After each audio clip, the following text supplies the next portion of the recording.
what are the barriers that we continue to come up against in terms of making the change that we feel is necessary and more reflective of the constituency of this panel, perhaps. So, Sophie Kaplan, here, actually graduated from Duke last year with degrees in music and French and a minor in visual arts. Sophie was a member of Duke's fencing team and of the campus theater community and directed multiple projects, including Lauren Gunderson's The Taming and the musicals Once on This Island and Ain't Misbehavin'. You'll hear about that in other folks' bios. Anastasia Ebert is a senior theater studies major and a music minor. Throughout her undergraduate career, she's been increasingly involved in quote-unquote theater of color, whether it be through producing and performing in shows like Ain't Misbehavin', writing and music directing her own work on the topic, or supporting and publicizing it throughout the student body. After graduation, she hopes to make a meaningful impact in diversifying the types of roles given to actors of color, adding different perspectives to the Black experience in theater, and increase the onstage and backstage presence of theater makers of color. Jamika Holloway Burrell is a 2018 winner of the Indie Arts Award given by Durham Indie Week, and a recent, including like just last week, honoree by the African American Heritage Commission and Governor Roy Cooper for her contribution to the arts and cultural landscape of North Carolina. She is a freelance director, most passionate about advancing the legacy of Black theater and Black theater practitioners. Currently, Jamika is the artistic director of Black Ops, a theater company in Durham she founded in 2015, and the founder lead curator for the Bull City Black Theater Festival. Most recently, she directed a new play, I think, yes, at Dartmouth called Citrus by Celeste Jennings. She did her own adaptation with another artist, Aurelia Belfield, Doll's House Revisited, which was at the Justice Theater Project in Raleigh. She directed 12th Night at Shakespeare in Detroit and has been an assistant director at the Oregon Shakespeare Festival and at Playmakers. And next month? And Man Bites Dog Theater as well. And Man Bites Dog, right.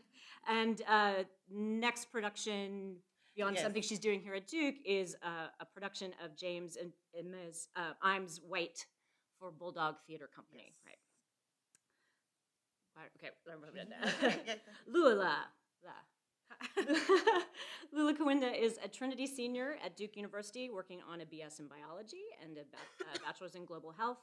Began her theater journey here at Duke through Hoof and Horn as a first year and has been performing in Hoof and Horn ever since, most recently just in a fabulous production of Spring Awakening. In her junior year, Lula had the pleasure of performing in Duke Players Once on This Island. Experience led her to demand more of Hoof and Horn's community in the general theater community, and is currently serving as Hoof and Horn's Inclusion and Accessibility Chair, and very excited to continue striving to make space for diverse narratives in theater. I will skip Monet as she comes in. Casey Pettiford is a junior at Duke, majoring in international comparative studies with a focus on Latin America. She plans to use her love of Spanish and global cultures upon graduation to promote the performing arts globally. In addition to singing and performing, Casey combines her passions in theater, writing, and mixed media to create more opportunities for minority communities to share their complex and diverse stories. And Casey appeared in Duke Players' production of Once on This Island. Are you sensing a theme of how we have all been working with each other? And Maria, right? Last but not least, Maria Zarita Ontiveros, yes, is a sophomore at Duke from Mexico City. She has performed in theater studies production of Vinegar Tom, which I had the pleasure to direct, Dreaming, a workshop addressing the problematic racial aspects of the comic strip Little Nemo in Slumberland. She is also the director of Hoof and Horn's spring production of the musical In the Heights. So in addition to those things that she's done at Duke, she's also witnessed acts of hate on Duke's campuses, including the swastika defacing a Latinx heritage mural, racist slurs, and white supremacist propaganda. Maria takes art as a weapon.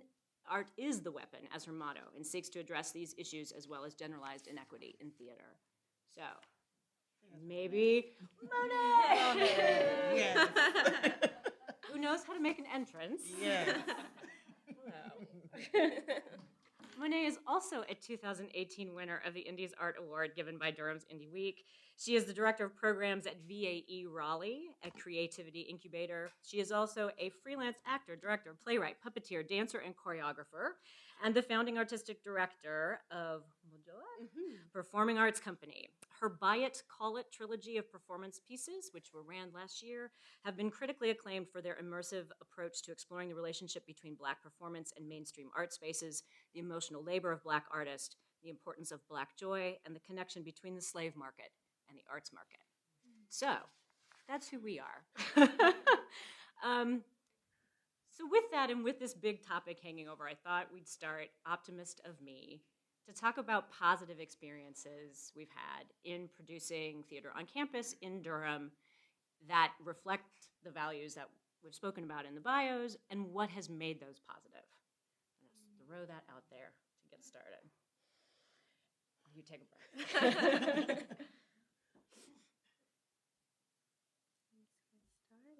I don't mind. I can jump in, Jimmy. There you go. Okay, hey y'all. How y'all doing? First of all, y'all have a John Hope Franklin Institute and a center, which is confusing. So there's that. So some positive experiences. I really am grateful to exist in a really strong community theater background and centering.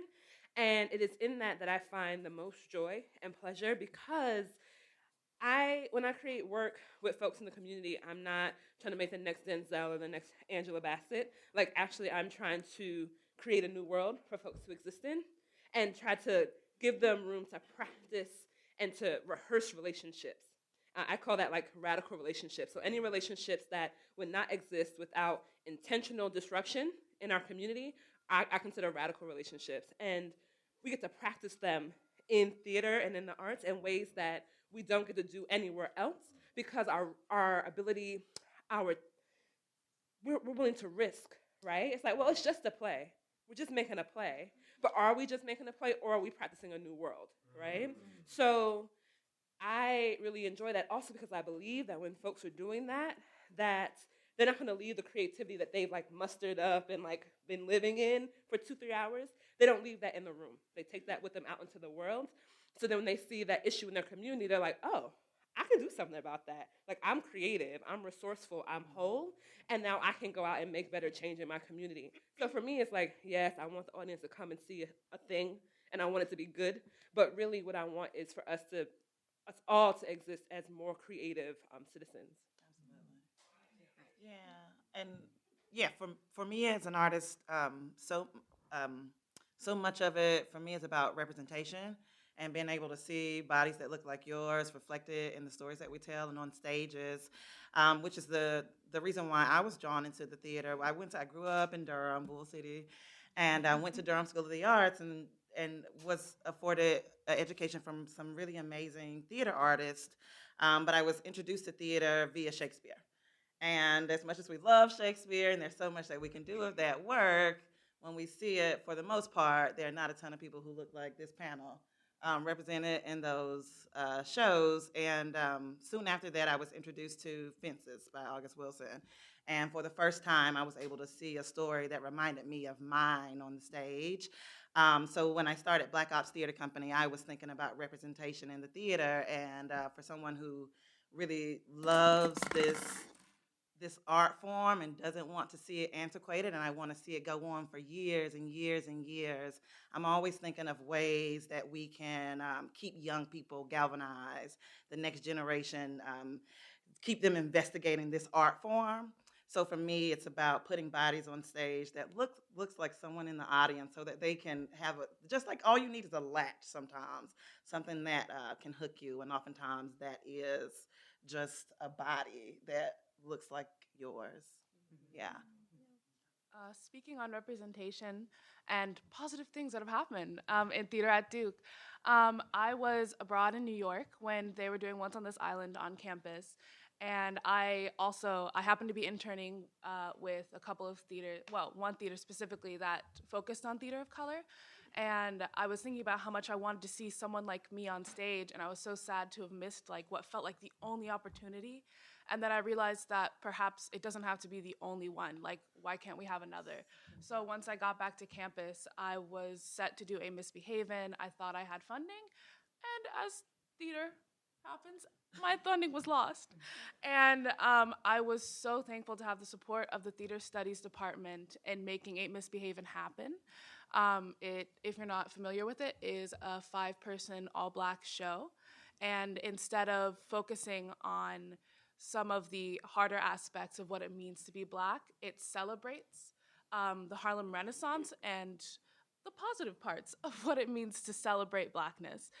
So I was so thankful to have the support of theater studies to help pick up my show and get it out there and let Duke have that experience. Yeah, I'll definitely add to that. So yeah, with Once on This Island, being in that as a sophomore, I think I first found out about it when I was just honestly perusing Facebook and just looking for different opportunities, just different things to try out for and engage with. And I had always been interested in theater at Duke, but I wasn't particularly sure what exactly theater at Duke looked like. And so I found an advertisement for Duke Players Once on This Island, and I read the description and it said an all-black cast. And I was like, what? An all-black cast? Like, no way. Like, I've never seen anything like this happen. And so, I auditioned, and thankfully I was blessed to be able to work with Lula and Sophie on it. And it was just so amazing, going back to the points about representation, to see so many talented young black artists coming out and doing what they loved, singing, dancing, and telling a story. Honestly, if you're not familiar with Once on This Island, you really should look at the musical, because it's such a wonderful story about coming of age and exploring and going into kind of this self-discovery, especially with the main character Timoon. And so yeah, I think that was a very positive experience, but I think it was mostly positive because we had a great team of people, and we were really trying to make sure that there was that representation and that people really understood that this is not the only opportunity, it's just the start of something much, much greater. And of course, Ain't Misbehavin', now In the Heights, that shouldn't just be the starting point. It should keep going. Okay. So I guess we're also now segueing into In the Heights. So I will say that one of my most recent positive experiences was, and I guess the whole journey of getting In the Heights on the table has not all been positive, and it's been a lot of very hard work. But one of the greatest things that came out of it, in my experience, is we just had our first week of rehearsals this past week, and on the second day, we all sat around and we all said why this show, like what does this show mean to you, and what does being a part of this show mean to you? And in just hearing everybody's stories about why they connected to this show, and like their experiences, whether as immigrants or Latinx community members in the U.S., and a lot of other different narratives, and just seeing and hearing their stories about how it meant so much for those stories to now be explored on this scale. And there were a lot of people who said, I would not have done a musical at this institution or a show here, but because it was In the Heights, I told myself I have to audition. And so not only just being able to tell these stories and share these stories with the greater community, but to be able to bring in people who might not feel that they have a space in theater, to be able to start something there, has been a very, very positive experience, and it's just awesome to be a part of. Hi. Yeah. I mean, wow. Sorry, my voice is gone. On that note of representation, I think it also, for me at least, having that space where people of color and us, like, we can be on stage or working in theater, that has also been a process of self-discovery for me a little bit. So a little bit of context, I'm an international student from Mexico City, never lived in the United States before. And my first day of class at Duke, somebody told me, I was speaking, after hearing me speak on the phone with my mom in Spanish, they completely, mistreated me, told me like, oh, speak English, this is the United States, like this America, which was really shocking to me. And it's just been like a constant relearning to love myself and to love my identity after, just like living in the United States and like with everything happening right now. As a Mexican woman. So just like when In the Heights, when we had the prospect of doing In the Heights, the first time I heard it, I was on a way, like on a flight home to Mexico City, and then I saw it in Raleigh last semester, and just like the moment that I heard people's accents on stage, Anna was sitting next to me, I started sobbing. Because for me, that was such a validating experience of like, these are people that look and speak like me, and their stories are being told on a stage, and that to me was so powerful. And so like throughout the process of like, there was a moment where we were sitting in like the audition room and we were doing like callback for ensemble, and I just looked around and everybody in that room looked like me, and or or like the wonderful women sitting on this panel today. And it was such a valuable thing, particularly in the context of it had been said that we couldn't do a show such as In the Heights because we didn't have enough talented people of color, which is something that you hear a lot when you're trying to increase representation. And so it's just been such a validating experience to be able to say, like, yes, we do have the talented people of color, and like it's such a validating thing to be in a rehearsal space with people that all look like you and that share that I guess that bond for me, like, of the Latinx culture, but also of like we've all sort of like experienced in our own ways like what comes with like being a minority and like stuff like that. And so it's just it's nice because you can relax in that room. And so when you're relaxed with that, it gives you like the space and the opportunity to learn more about yourself and to like find out more. And so like theater is like such a process of self-discovery and having such a validating space. I mean, as a director, I hope that I can create that for my cast and crew so that they can continue to discover themselves through theater.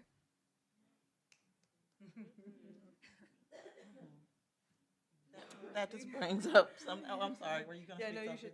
I was just going to say, just this. It's always so bizarre to me when I hear that rhetoric that there are not enough talented people of color when performance has just always been a part of our skill set as people of.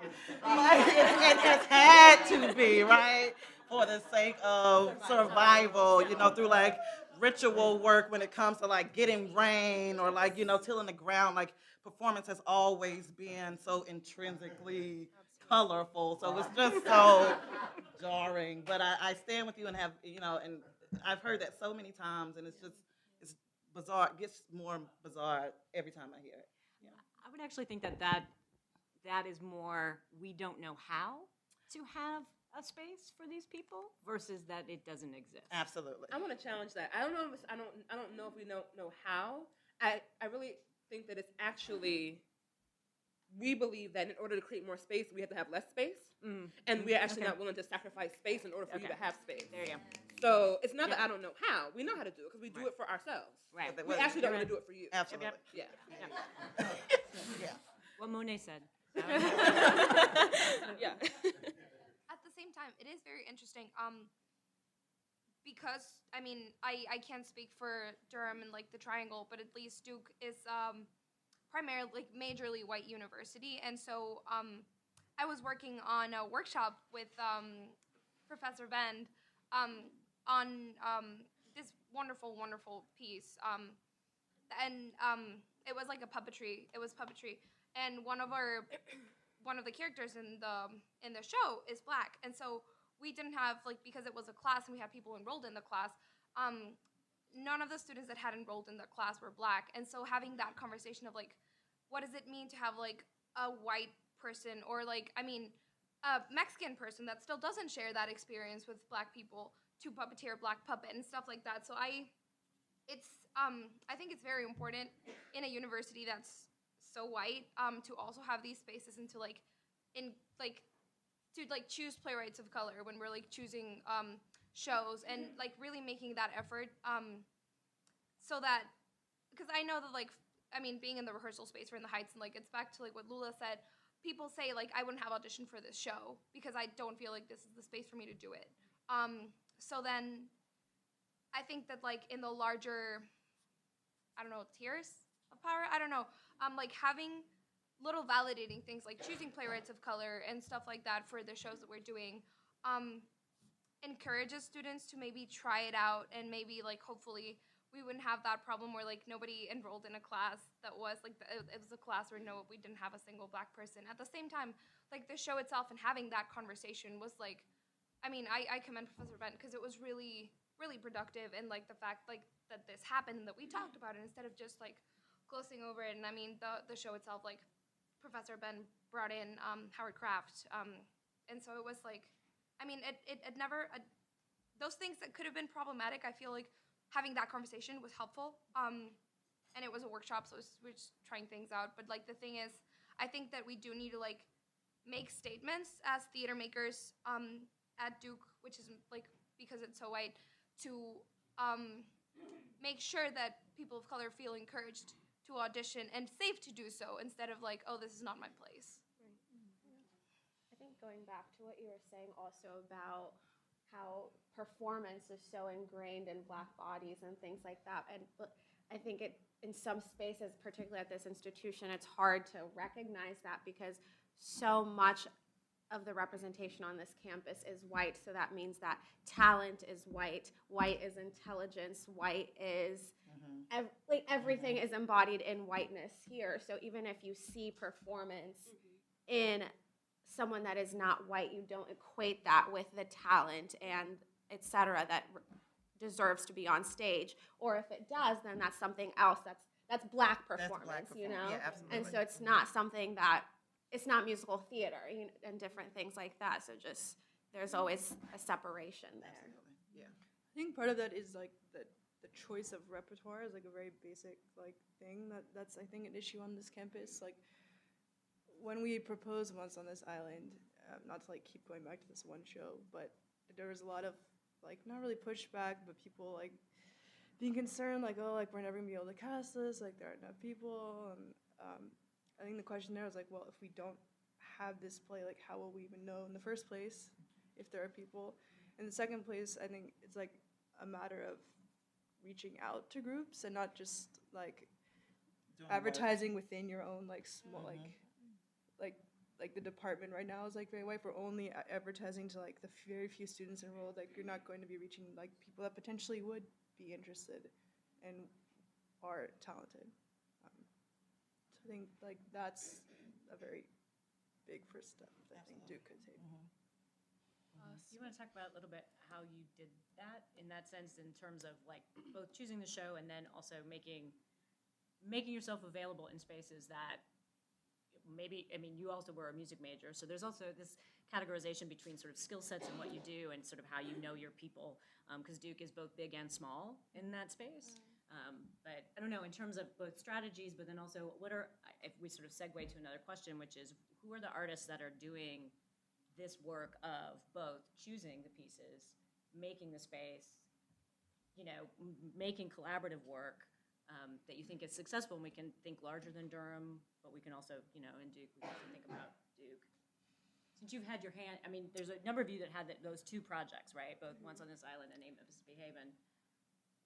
I think, so how it started was I had been directing other shows for Duke players that needed a director rather than like I had really wanted to direct. Not to say that I didn't enjoy them, but it's like, okay, it's my senior year, like I want to do a show that I want to do, and I'm a music major, so I was really drawn to the music of Once on This Island. This was also like right before it was revived, so we didn't know it was gonna be revived the next year. It was like good timing.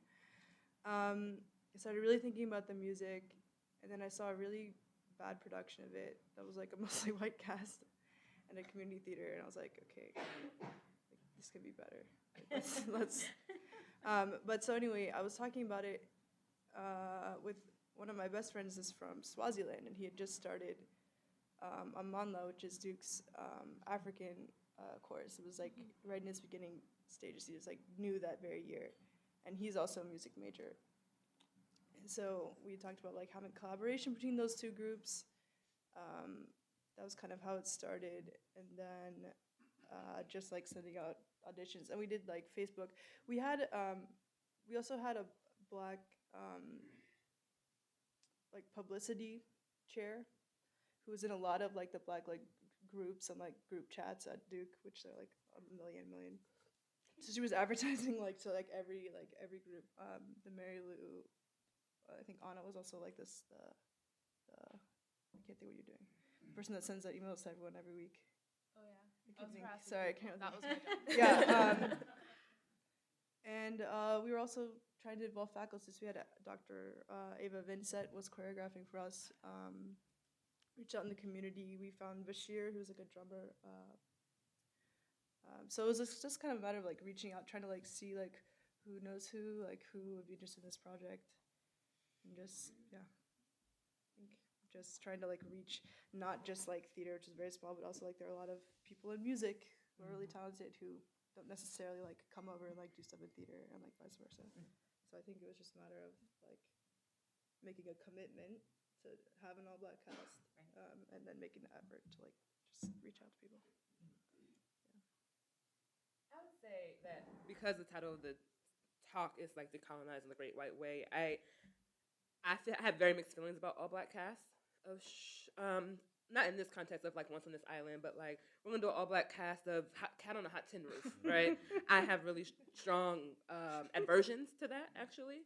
And I do wonder, what does it mean for us, even when we're not doing, and this is not like a conversation just at Duke, this is like greater conversation, even when we're doing shows that are black shows, how then are we carrying that same intentionality into our entire season, right? Because I think so often what we see is like in a season making, you'll see 5 or 6 shows or 4 shows, and like, oh, that's the black show, and then these are the shows for everybody. These are like the everybody else shows, and like everybody else really means like white actors.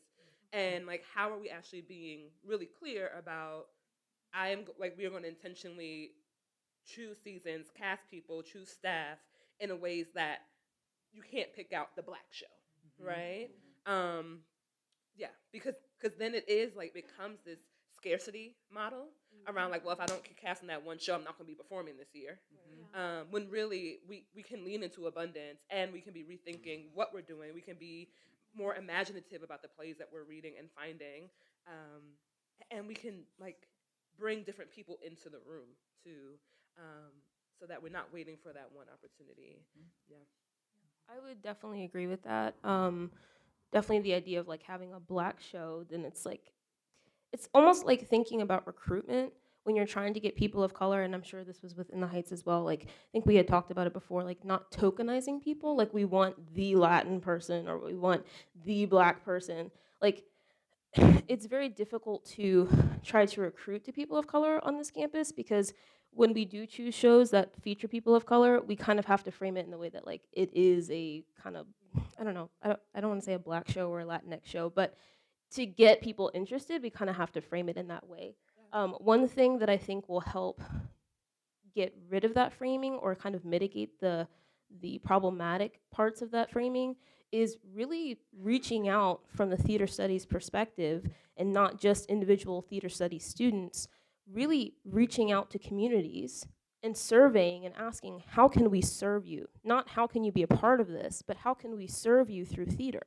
Because if people see that you care about the issues that are going on in their communities, if they see that you care what's going on and that you really want to engage with them, not just to tokenize them, right? But to say, hey, we really want you to be a part of something because you have that potential, because we see talent and we want you to be able to express yourself. If you ask people, how can we serve you? I think we would have a much larger response of people of color being involved in theater here on campus, and not just having to go to the black show or go to the Latinx show or whatever. Like, really being able to say, oh, this is a show that I want to be a part of because I know that I'm talented and I want to be a part of it. Absolutely. I definitely think as artists and people who produce art, we really need to check in to this. Love y'all. we really need to check into this idea that we put out there that people don't support art.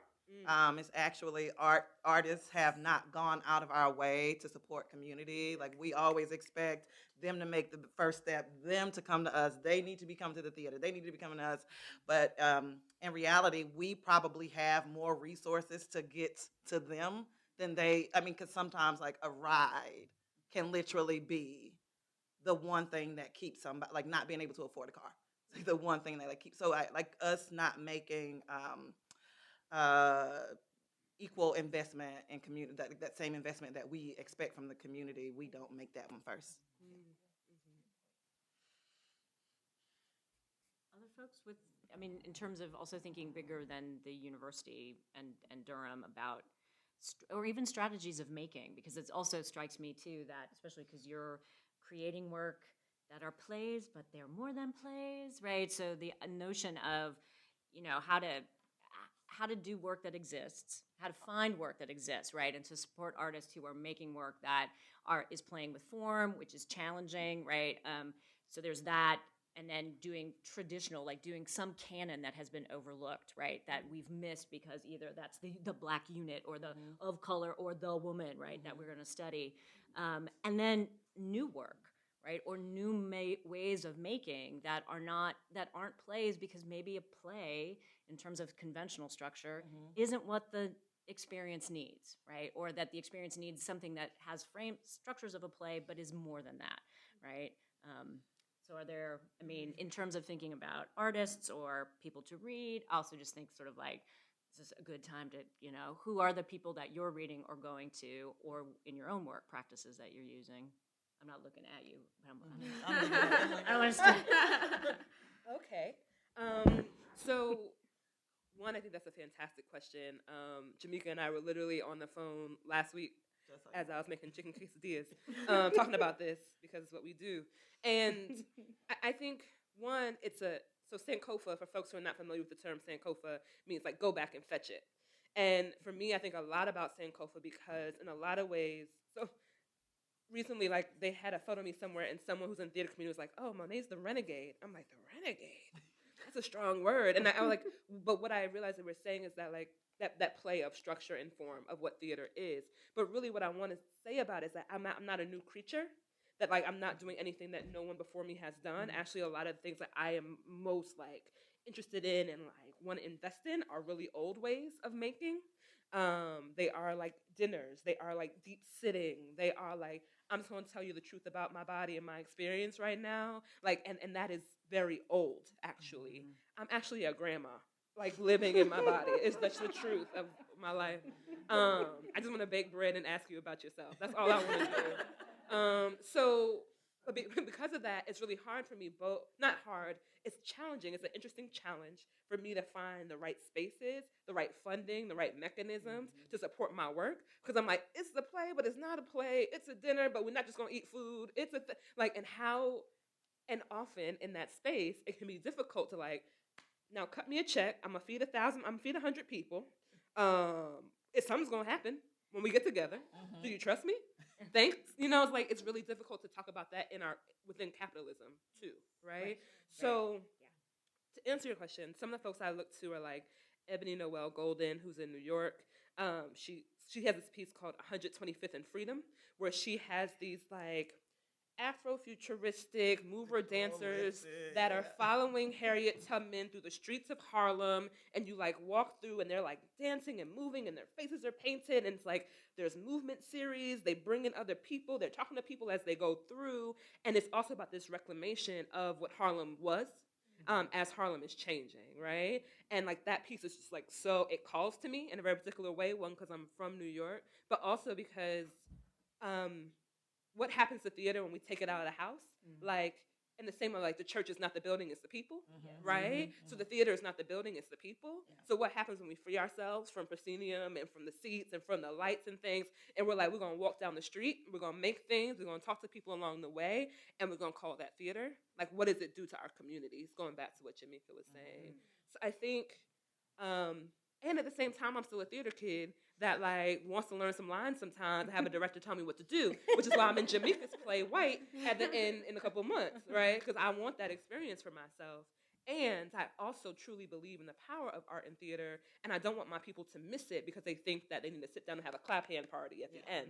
When actually, like, if we bring a group, like us sitting in this room together, like if we would be remiss if something doesn't come out of it, right?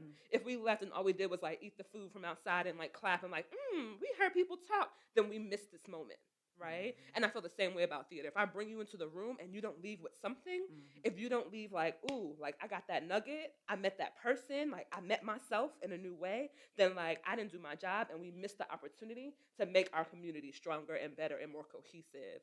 And I actually think that because church, for a lot of us, it's not the place where we do that as much anymore.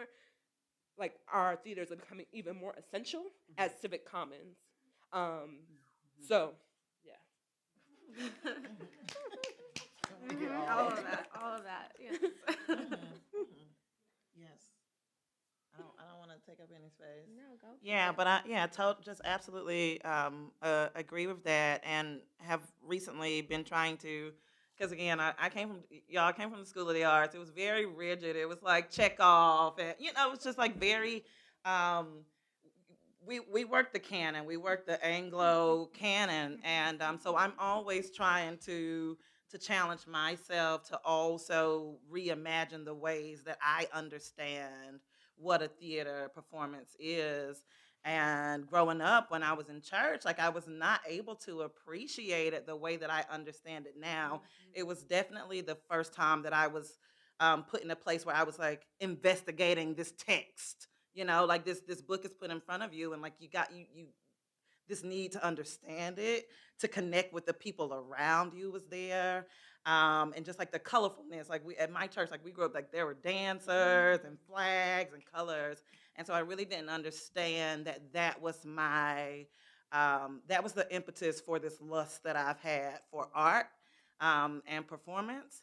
And so just being able to reimagine all the different ways that art and theater and performance can happen and can arrive, it's definitely been very, very eye-opening, and it's still just a challenge. I'm always pushing against myself because so much success is aligned with the cookie cutter way that we see theater.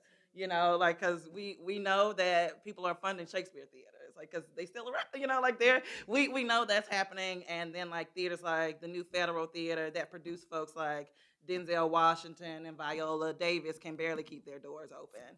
Um, so, anyways, I say that to say, um, it's great to be in community with artists who are exploring art in different ways than you are, so that we're always in this place where we're challenging ourselves or extending ourselves in ways that we never thought it could be possible. And I think in this moment, what I feel most is so much gratitude for you and your own personal exploration that you've been able to share with this community, because it has been so enlightening in so many ways. And even as somebody who's been in this, and I moved to New York when I was 21 years old, and that was my first step in the direction of professional theater. So I've been in this game for a long time, but to have like my taste and my palette like reinvigorated has been such a blessing for me, and I'm just like grateful for the work that you do that has opened up that for me. And that's this my friend. I could tell her this anytime, but it just felt like really precious in this moment to just uplift the work that you're doing and the importance of it. Because even just thank you. Yeah. At the same time, like, oh my gosh, like new new works that push the boundaries of what theater is are fascinating and also super important. I guess I'm just coming from like a perspective of like I'm just a theater student as of yet. And something that I have been really interested in is sort of like taking like the rigidness of what theater is supposed to be and seeing like how we can push it in such a way that it still reflects sort of like our experiences. So thinking about like stuff like Shakespeare or like Greek plays that resonate, like that have resonated and are still around, even like if they were written like thousands of years ago or hundreds of years ago, like what about them makes them universal, and then taking that universality and like applying it to our own particular situation. So like I know there was like a production of Antigone that talked about the experiences of Ferguson, and I like, so for me thinking about like Greek plays or Shakespeare and the way to like sort of like push that and seeing like the way that this resonates to you, it also resonates to me, like maybe for a different reason, but also because of my experiences as a woman of color. Yeah. Yeah, and I agree with you, and I don't have a problem, and I still work the classics, right? Okay. But I know that when we do that work and we place Black bodies or bodies of color inside of those stories, essentially we are doing that work so that it becomes more palatable to white folks, because that's how you're going to understand. That's how they understand it. They're going to get it. But we're talking about like a 5-year-old girl from MacDougal Terrace that's like 6, like putting it inside of Antigone. That's not necessarily going to be the thing that brings her in. So even if we like design it, we center bodies of color and stories of color. The act that we're putting it inside of this work that is most familiar to the Eurocentric lens. There's a lot of, I hear what you're saying, and I definitely want to, I hear what you're saying, yes, and I think that I even have to like take a look and think like, why am I doing this work? Like, why do I? Um, and I'm trying to just figure out the right way to say it. But so much like funding and support For that. is connected to that, and like that is kind of where like the reasons why we do that work, like that's where it really lies, like because we know that there's support when we say, oh, we're going to like explore this work through Sophocles, that we won't get if we say, oh, we're going to explore this through this play that's actually written about this by a Black woman. You know what I mean? If that makes any sense. But it's, yeah, does that make any sense? I'm not challenging you. It's just my thoughts on it. No. Okay. I completely agree. And like I guess the question is also like it goes back to like audiences and sort of like who do we bring, because I mean I know that it goes back to that funding and that like what resonates to like the people that are familiar with the white Eurocentric canon. And so the problem is that like and I mean we've seen it with like the outings that we do for like Duke players. It's been very difficult to get interest from people to see work that pushes the boundaries of what theater is considered, which is super important. So the question is like, how do we bring more people to see it? And so I feel like the bridgeway to that is sort of like, where do these like the canon that you know and our experiences, like where do they intersect, so that later, or not later, but I guess like I mean it is true that like this is ultimately making it palatable to like a wide audience, but we still like they are also the people that need to hear these stories and need to hear the things that are pushing like pushing what the boundaries of theater, like stories like and work that pushes what the boundaries of theater are. We're also, I mean, I think Yeah. I'm struck by your notion of abundance and scarcity, because I think then there's this notion that, well, not enough people who love Shakespeare say that not enough people know Shakespeare, right? That the theater canon in and of itself is has a small world. And so it is a small world somewhat of its own making, because it has not traveled alongside other forms with an openness, right? So if we don't know these things that are considered to be classical works, right, is there a reason? Right? They're more than just a reason of lack of knowledge. There's lack of access, etc. So there's the sense of, well, we have to know this story first in order for this story to have a context and make it understandable. And I think that's a hierarchy that never serves the people who are always left out. Yeah, absolutely. Yeah. No. Because I, And Monet. Yeah. So I think also going back to what you're saying, I think that all of that is real and true, right? And when we say like the people won't see it, who are we actually centering in that conversation? So that we're actually saying, well, the white Duke students won't see it, then we need to say the white Duke students. Or if we're saying like, well, we can't just say the people and mean this like ubiquitous, everybody won't see it, because that's not true. So when I make my work, I'm actually thinking about Black grandmas, right? I think about queer Black grandmas all the time. That's who I center in my work, right? So how can queer Black grandmas, how will they receive this, right? So, because I'm thinking about my future self, actually. I'm creating work for my future self. So, and if I'm doing that, then even if the white Duke students miss it, there's going to be other people who are centered in it. And I'm like, if some white Duke students come and get it, like, great, like, come. It's like the doors of the church are open, right? But if not, then it's like, it may not be for you. You may need to go see the Antigone show on Ferguson so that you can have that understanding. But actually, my people, because they're living in a certain reality, don't actually need to see the Antigone show on Ferguson the same way, because that story's in our body. You know what I'm saying? So, and that's okay, right? Theater leaves room for us to have so many different conversations at the same time in so many different mediums, and that is what makes it alive and fantastic, right? That each one of us could go right now and write a play in our experience just on this panel today, and we would have 7 different shows. And that is wonderful to me.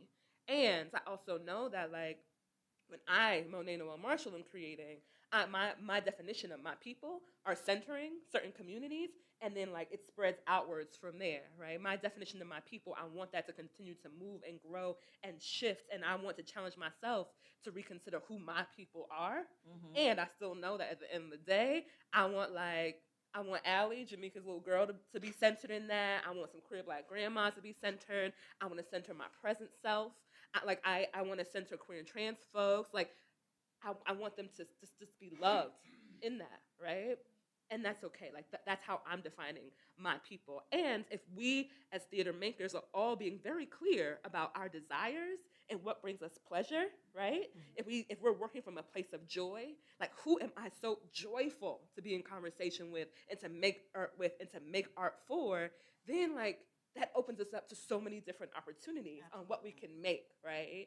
So then we might be doing In the Heights. We might be doing some interactive, immersive, weird thing somewhere at the fruit. Like, all worlds are possible, right? Right. Yeah. Yeah, and it's Oh, I'm so sorry. no, no, no. I was just gonna say that as an artist, as you as a woman of color and as an artist, like your existence is already so radical. Like just the fact that you get up as a woman of color and you're actually able to engage in this act of art every day, like that is no small feat.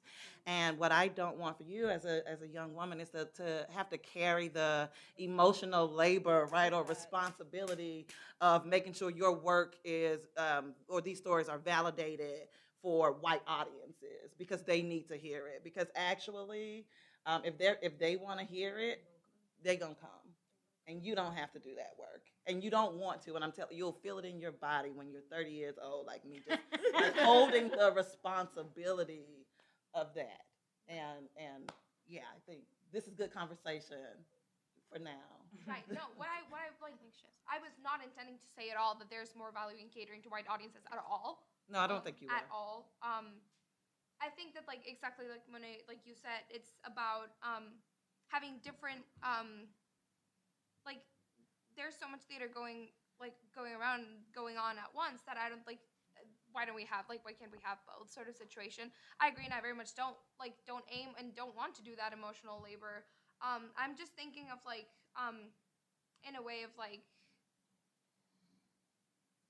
in order for okay, this is like a half-baked thought. So I'm completely rambling right now, but it's like for me it's important to that like I mean something like that Hamilton did is that it sort of like crossed that boundary and it became huge because of that. Even if right now the problem is that because of the ticket sales and its inaccessibility, all the people see right now is like all like rich white people. But like the thing is, I thought like, or at least like I felt that it was so powerful for me because it broke that like it was right at that intersection. Not to say that anything else is less powerful or less valid, and like everything should happen.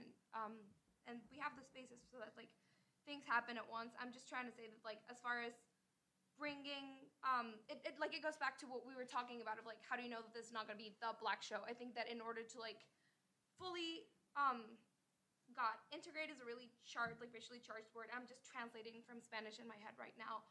But in order to like integrate seasons in like a theater, to find and like walk that line between like let's create radical work and let's do things in the canon and telling like that experience, like that's gonna be able to blur the line between just like hey, this is the one black show and then the rest of them are white. That's really where I'm coming from. So we have like 5 minutes and dying for questions, right? Which again, you're taking us on. If you're gonna ask a question, there's lots of answers to be had. So I know somebody had a mic. Do we have a mic for? Sorry, yeah. Sorry, just because we want to make sure that we're accessible to anybody who needs us. So thank you. If you can use the mic. Although I can project. You kept kind of touching on this a burning question that I've had since I was here for graduate school in 1973 until today. I usher at everything, at Duke, at UNC, community theater, independent dance. I mean, I'm at everything and have been since I was a student. One of the things that's been disconcerting for me is that even if the show is Ma Rainey's Black Bottom or, In the Heights or on the island and, whatever, that on, so if we have, for example, a dance performance, if it's a primarily white company, there'll be a smattering of people of colors. But if it's, Alvin Ailey, then the audience is there. And in this area, the audience is there with enough money to go, because every show that has either primarily Black artists or is known to have a Black theme, we have people of color who come. But as someone who ushers, I always want to know what's wrong with this picture. And I mean, you focused on it when you talked about Shakespeare, but some of you talked about how your interest going to a theater or dance or whatever that was mostly white was a frustrating experience. So I get that when you don't see people on stage that look like you. But by at least starting to do that, you got this hunger for theater and dance, and whether it's to direct or act, you now see that the world with Hamilton, before Hamilton, Rent, In the Heights, so many other things, Spring Awakening, we started seeing on Broadway, and now in dance with Missy Copeland, and we're seeing in opera, and we're seeing that there are people of color and people of every shape, and so it's starting to happen. But I still, as an usher, don't see audiences of color unless it's a color theme. So it's been a burning question. How do we, it's one thing when you bring in a school class, which I usher for those too, from local schools, but then how do we get their parents in? And how do we get them to come back when the school doesn't bring them? So that's my question, and it's been burning over the years to find out what we can do. So I'm about to do a Black church thing real quick, and then I'm gonna give you an anecdote to answer your question. Okay. So the Berlin Wall was two walls, right? There was a side on each. There was an East Berlin and West Berlin. When one side breaks down their wall, the other wall is still there. So if I know that there is a wall right here, I'm not gonna keep looking every 10 seconds like, oh, wall, you still there? Wall, you still there? Right? So that means then that if for 50, 60 years, 70 years, 100 years, 150 years of American theater and dance and culture, if you have not been making work for me, if you built a wall there, I'm not going to keep checking for you. So that means then that you are no longer, I'm not looking to see if you change. I'm not looking to see if you drop one person of color into your company. I'm just not looking, because I have now turned 180 degrees, and I am looking this way to what has been serving me, to what has been creating work for my experience, to what has been answering my spiritual call. You know what I'm saying? Because I know that wall is there. So if I know that, then there is a double work then of, like, I broke down my wall. I brought in Misty Copeland. I broke down my wall. I did In the Heights that one time. Why aren't you coming to see all my other things? It's like, because this wall still exists, and you have not done the work of working on this wall, of building a relationship with me so that I will meet you there and dig it out and work on it and break it down from my side, because I'm over here. You're no longer even a thing that I think about, right? So I versus like the Alvin Ailey, that's like from the beginning, like, I am here thinking about you. I'm here, right? So I think that's a huge part of it. I don't think that a lot of the companies, even if they drop one person of color or one fat person in the dance company or one person with a prosthetic limb, they actually have not done the work of building trust in relationship, right? So you dropping that one name actually does not make me trust you. Actually, it might make me just trust you even more, because you brought in one of my people before even coming to talk to me, before coming to ask me, like, well, Monet, what do you want? What does your community want? What interests you? What are you making? Because in the same way, I can go to Hillside Theater Company, theater shows, and I don't see white folks there. I don't see the white companies going there to see, like, oh, this is what the Black community is making. I don't see them showing up to, like, the church plays to be like, oh, this is where the Black community is getting their work, or the Latinx community, or whomever, right? It's always this expectation that I have to cross over to you, right? And there's subtle Yeah. ways too where representation does not mean inclusion. Yeah.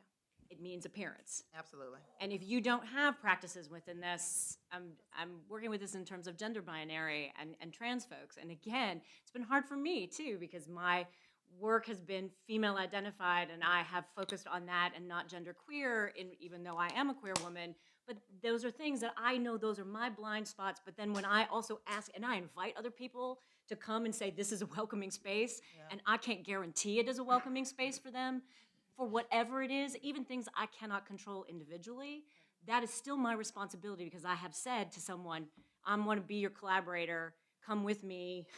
I want to learn from you, you learn from me, but again, nothing else seems to respect the space that they've given. Yeah. And if that's not there, then it's an empty gesture, and at a point in time, people stop paying attention. The wall metaphor is brilliant, because it's just sort of like, I don't go there. And until, and then also where I do go, where are the people who wanted me over here? Because this is where I'm at. Right? And so what's that reciprocal relationship? And how does it sustainable, right? Because again, there's a lot of one-offs. Oh, it's the Hamilton, or oh, it's the thing. Yeah, we go. Sorry. Well, thanks for coming, guys. That's very interesting in what you're talking about. I know, from my experience years ago, the Negro Ensemble Company in the 60s started the Black theatrical revolution, and they identified the wall that Monet's talking about. And what happened was the veteran actor Robert Hooks, along with Godfrey Cambridge, Helen Martin, and those people started their revolution. And they said, okay, the wall is there, but what we're going to do, we're going to start productions that we know from ourselves, instead of trying to break down and go into other sectors. And I think that's one of the problems in a lot of areas of our American society, is saying if we break into another sector, then we're validated. You know, it's just like myself and just like my family and my son. You know, if I say, well, I want to check out another family, and if I like that family, then me and my son are going to jump over there. No, what you need to do is you and your son take care of one another. Absolutely. Build something from that, and then people will start to gravitate and say, wow, look at what's going on. And those actors that I had just recited to you guys have had some of the most amazing careers on both sides of the fence. You know, so my question is that for today and for the young people today, not just in theater, but just like Monet was talking about, how in theater we can express ourselves and say this is what's going on. How are you doing with that, and how can you bring this generation of people toward that type of mindset that you're talking about? Generation. I think one thing which definitely a lot of us up here have talked about as students is just creating our own and like doing our own thing. So honestly, like if we don't see the support there, or if we don't see that people are coming to the shows, or if they're not supporting us or they're not interested, a lot of people of color, especially Duke students, will just start it on their own. And that's happening not only in theater, but that's spoken verb, that's a manla, that's different types of things. I mean, they're making their own spaces, booking the times, booking the spaces, and just getting it done. So just making our own. Yeah, it's about learning not to wait for permission. I think, because if you're gonna wait for permission, it took me years to realize on this campus that I'm not gonna get it. I need to take it. Yes. And like, again, really, I wanted to speak on the other question too, that it's about a relationship. And if you wanted to have a relationship, then you have to commit to it and maintain it. Like a relationship in real life is a give and a take.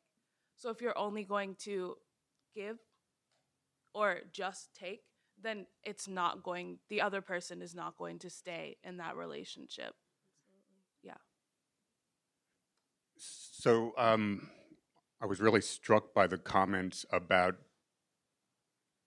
you know, where are the white people going to Hillside to go see the plays there?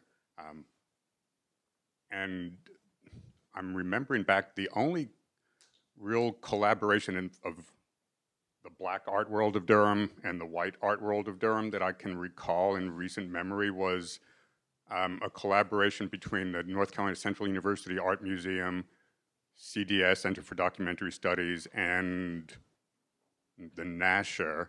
And there were buses that, and I forget which show it was a traveling exhibit of African American art from all. It was a collaboration of university collections from around the country. And there were buses that brought students or whomever to those different locations. And the artwork was both at the Nasher, at CDS, and at Central. And I'm wondering why there's not more of an outreach between Central's theater department as sort of a peer institution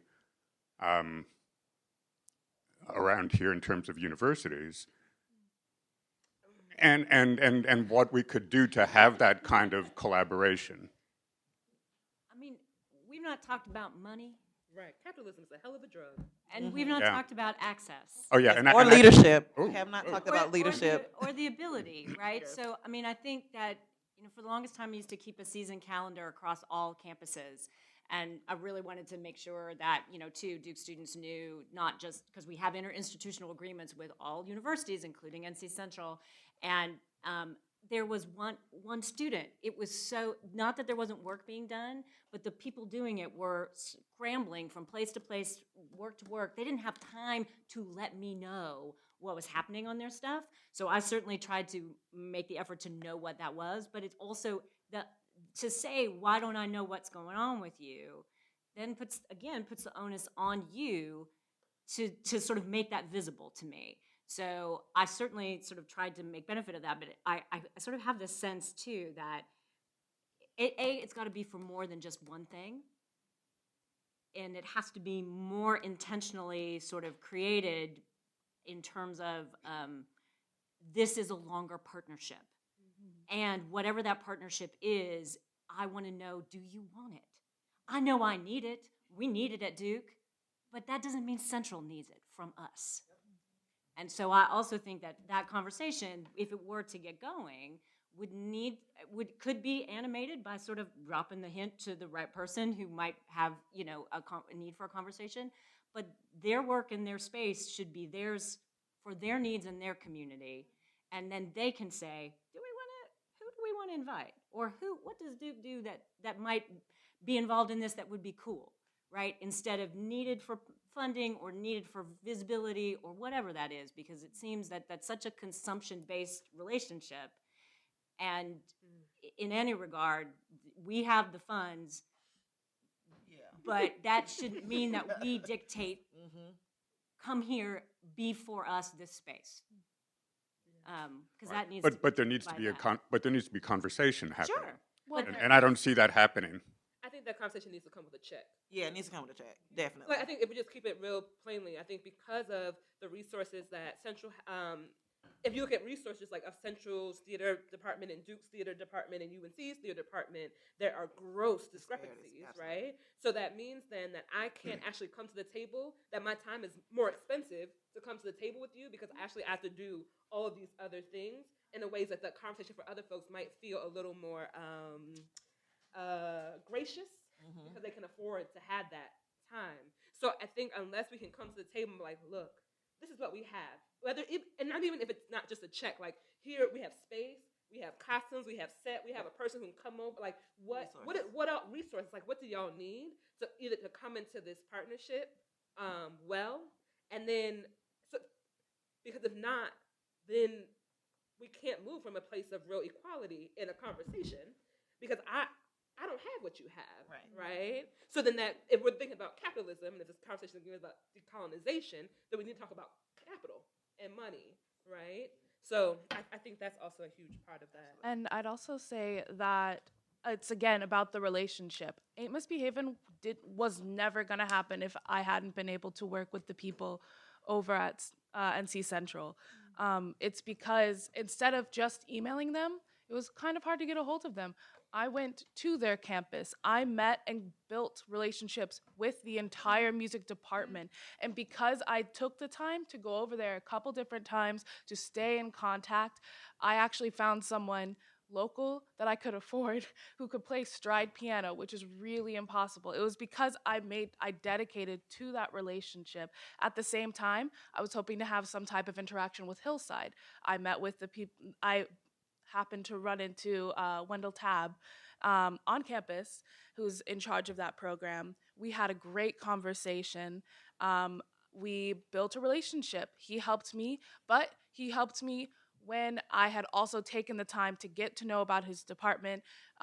Unfortunately, we had conflicting dates, so we were trying to get them to be kind of a part of Ain't Miss. I ended up he gave me free tickets for Duke students to be able to go to their shows, and I led 2 different outings to Hillside. It's about creating that relationship there, and when you commit to that relationship, it's there. Like, I could call on Mr. Tabb right now.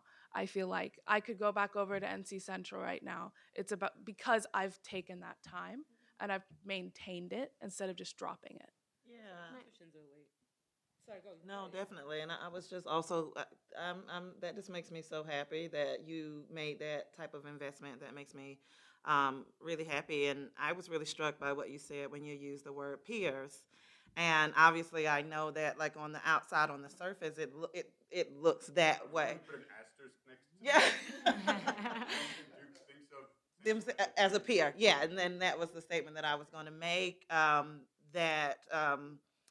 I don't think that Black institutions want to enter into relationship with organizations or other institutions that they have a history of feeling inferior, against. And I think, like, that conversation needs to be had.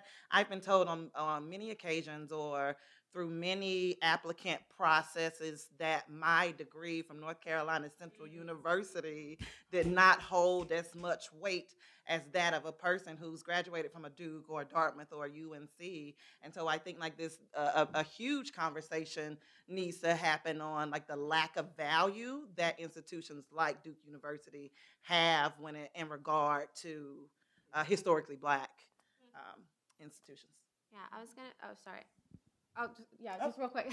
I see your hand. I was gonna just really quickly say that it has being valued has a big part to play in this. And how Monet was saying, like, she wants to know people, and so I feel like if I go to her, she wants to know who I am, and she sees me for me, and I feel valued in that space. And I feel like if that can't be guaranteed, then there's no reason why someone will go out of their way to come to you. Absolutely. And even as a student at this institution, I do not always feel valued, and I go here every day. So then what's to say that someone else is then going to go out of their way with less resources, et cetera, to then come here and try to build something for you if there's nothing in return for them and the value. I think we there. could. So are we? We're past time. We're past time. We're way past time. As we could talk. You guys are willing to hang out for a little? I know, right? I mean, My 125. relieve the audience. Who needs to go, needs to go. And if you guys want to continue the conversation more casually, that might work for us better. So, I mean, I think we could talk, as you got the sense, we could talk about this all day because this is not going to be answered or even that. But I'm certainly hoping that people feel like you have some strategies or ideas to take away from you in terms of both your personal viewing habits, your personal communities, what kind of work you want to support, certainly looking for the faces of these artists when they are doing work, but also just thanking you for being here to continue this conversation and to take whatever you take away with you for that. Just to interject, next week, Wednesday, same place, since you're all of the creative mindset, we're hosting choreographer and dancer Margie Gillis, who'll be back with us next week at 1 o'clock. I'm sorry, noon to 1. So you're welcome back to join that conversation. Thank you.